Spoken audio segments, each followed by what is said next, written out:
फिर से एक बार स्वागत है आपका अपना learning station Prudence coaching English class में। आज हम पढ़ने वाले हैं the mock turtle song by Lewis Carroll. ये कविता लॉबस्टर क्वाड्रिल के नाम से भी जाना जाता है। इस पोएम में व्हाइटिंग नाम का एक समुद्रिक फिश है जिसका बात होता है एक स्नेल से। ये एक इमेजिनेटिव पोएम है। इसमें और भी कैरेक्टर है जैसे कि लॉबस्टर, टार्टल, पोर्पोइस। ये एक फिक्शनल पोएम है। ये कवि लुइस कैरोल एक अंग्रेजी कवि थे जो कथा साहित्यिक और फिक्शन जैसे बारे में लिखते थे। इनका ये poem the mock turtle song the Alice's adventure in Wonderland इस स्टोरी से प्रेरित है। तो चलिए स्टार्ट करते हैं fully animated the mock turtle song की explanation in Hindi. Will you walk a little faster? said a whiting to a snail. एक व्हाइटिंग नाम का समुद्री मछली स्नेल से कहता है, क्या तुम थोड़ा और ज़्यादा जल्दी चल सकते हो? There is a porpoise close behind us. Porpoise नाम का एक प्राणी वो हमारे ठीक पीछे ही है। And he is treading on my tail, और वो मेरे पूंछ के साथ खेल रहा है। पोर्पोइस आप पिक्चर में देख सकते हैं, ये डॉल्फिन की तरह दिखने वाली एक फिश होता है। See how ईगरली the lobsters and the turtles all advance. देखो कितने उत्साह से लॉबस्टर और टर्टल हमसे आगे निकल चुके हैं। They are waiting on the shingle. Shingle का मतलब है छोटा छोटा पत्थर जो सी शोर में मिलता है, जैसे कि आप पिक्चर में भी देख सकते हैं। तो वे सारे सिंगल पे अपेक्षा कर रहे हैं। Will you come and join the dance? क्या तुम आओगे और नाच हमारे साथ ज्वाइन करोगे?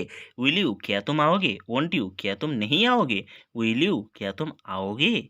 वोंट यू क्या तुम नहीं आओगे?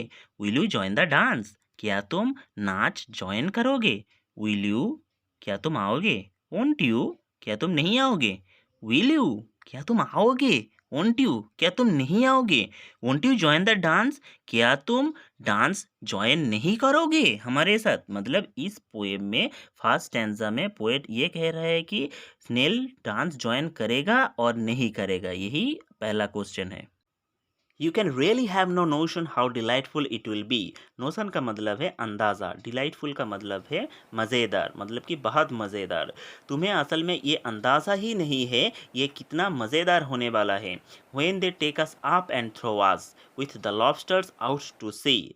जब वो हमें उठाते हैं और फेंक देते हैं लॉबस्टर के साथ ऊपर में, सागर के ऊपर में। But the snail replied too far and gave a look askance।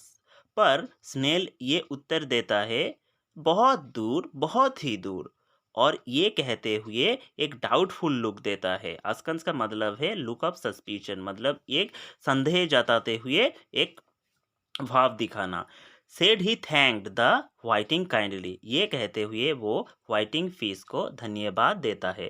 But he would not join the dance. पर वो नाच ज्वाइन नहीं करेगा। वुड नॉट नहीं करेगा, कुड नॉट नहीं कर सकता, वुड नॉट नहीं करेगा, कुड नॉट नहीं कर सकता, would not join the dance नाच ज्वाइन नहीं करेगा, वुड नॉट नहीं करेगा, कुड नॉट नहीं कर सकता, वुड नॉट नहीं करेगा, कुड नॉट नहीं कर सकता, could not join the dance नाच ज्वाइन नहीं कर सकता। तो यह पर डाउट ये श्योर करता है कि वो नाच ज्वाइन नहीं कर सकता। वो चाहता था नाच ज्वाइन करना, मगर वो चाहते हुए भी डांस ज्वाइन नहीं कर सकता था। व्हाइटिंग फिश उसको ये बोलते हैं कि अगर तुम हमारे साथ नाच ज्वाइन करोगे, अगर तुम हमारे साथ दोगे तो तुमको बहुत मज़ा आएगा। मतलब ये सब कुछ सुनने के बाद भी ये स्नेल अड़े रहता है अपने डिसीजन के ऊपर कि मुझे नाच नहीं करना है, मुझे नाच नहीं करना आता है और मैं नाच नहीं करूँगा। जब कुछ भी हो जाए मैं नाच नहीं ज्वाइन करूँगा। इस पोएम में कवि लॉबस्टर क्वाड्रिल के बारे में बात करते हैं। क्वाड्रिल एक बॉल डांस जैसा बहुत ही डिफिकल्ट डांस होता है। तो ये पोएम में कवि लॉबस्टर क्वाड्रिल जैसा एक इमेजिनेटिव डांस के बारे में कहते हैं। चलिए पढ़ते हैं नेक्स्ट स्टैंजा। अगर आपको ये पसंद आए तो सब्सक्राइब करना मत भूलिएगा। What matters it how far we go, his scaly friend replied. यहाँ पर स्केली फ्रेंड मतलब वो व्हाइटिंग फिश को कहा गया है। तो व्हाइटिंग फिश ये उत्तर देता है, हम कितने दूर जाते हैं इससे क्या मायने रखता है, ये तुम जानना चाहते हो। There is another shore you know upon the other side. दूसरी ओर तुम जानते हो एक और किनारा है। The farther off from England the nearer is to France.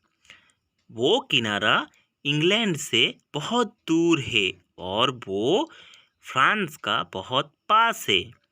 Then turn not pale beloved snail, मेरा चाहिता स्नेल और मेरा प्रिय स्नेल, तुम बुरा मत मानना और तुम कुछ गलत मत सोचना।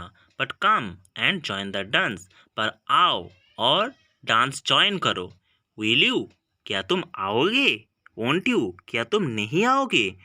विल यू, क्या तुम आओगे। वोंट यू, क्या तुम नहीं आओगे। Won't you join the dance, क्या तुम डांस ज्वाइन नहीं करोगे। विल यू, क्या तुम आओगे। वोंट यू, क्या तुम नहीं आओगे। विल यू, क्या तुम आओगे। वोंट यू, क्या तुम नहीं आओगे। Won't you join the dance, क्या तुम डांस ज्वाइन नहीं करोगे।